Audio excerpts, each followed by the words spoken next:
Hi everybody! Today I am going to show a video on how to make your own glass frit at home. This was a special request and so I hope you enjoy. There are many ways you can store your frit. Usually my mixed blends I have in metal or glass containers. That's usually what you want on your bench. But for storing the individual colors, I usually just store them in little parfait cups all stacked up. Or you can store them in the little paper or the foil containers from cupcakes.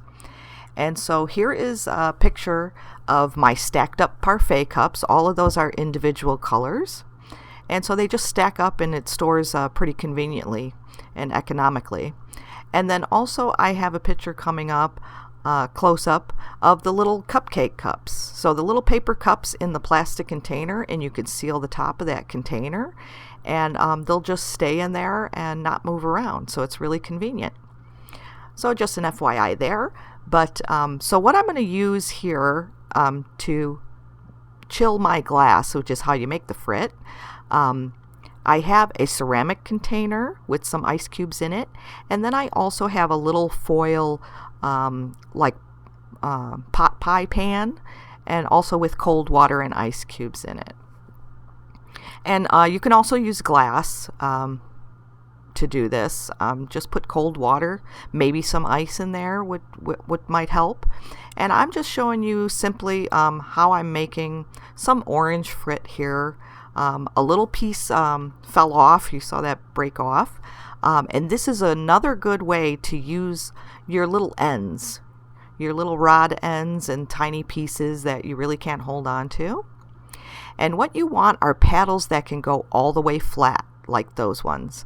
It has that screw on there that you can adjust so your paddles don't mush all the way together. But you want to make sure they flatten as far as they can when you're making these frits. So what you do is you just heat up a ball of glass, and you want to smash that glass as thin as you can smash it all the way around. And see how skinny that is? Just really skinny. And then you want to reheat both sides of that flat paddle and then stick it in the water. And then you can like tap it on the side or with your finger, and instantly you have some frit. And you can keep going like this until you have as much frit as you want.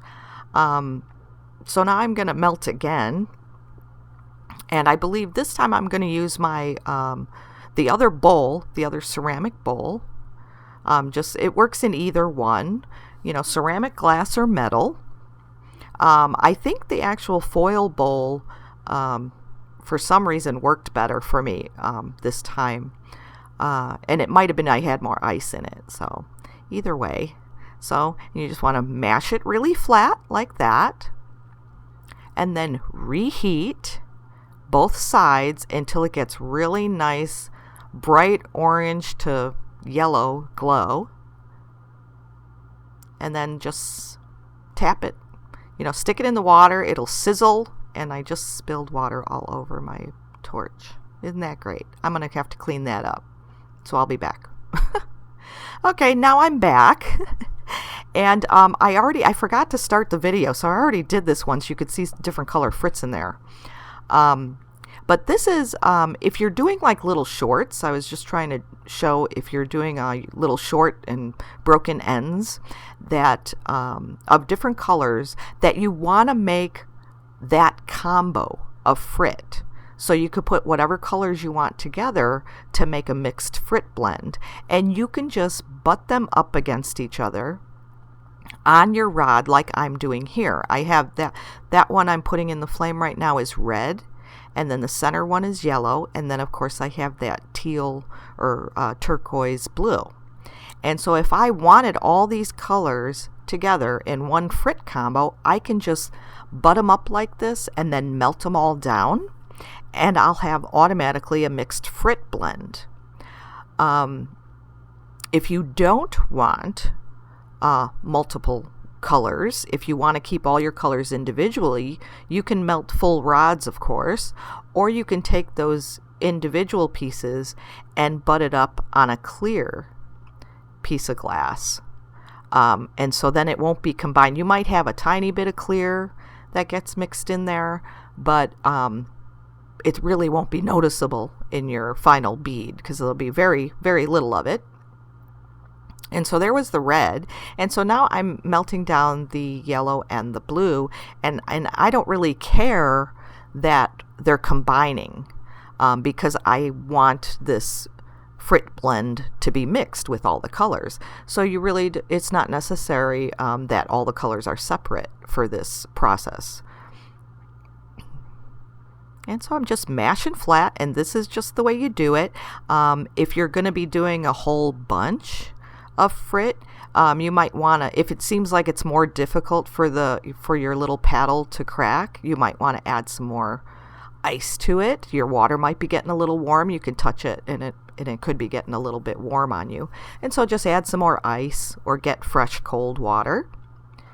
And so see, there's a bunch of orange and red and yellow and aqua or turquoise Frit. And this is what I'm showing. I think this is the orange rod again.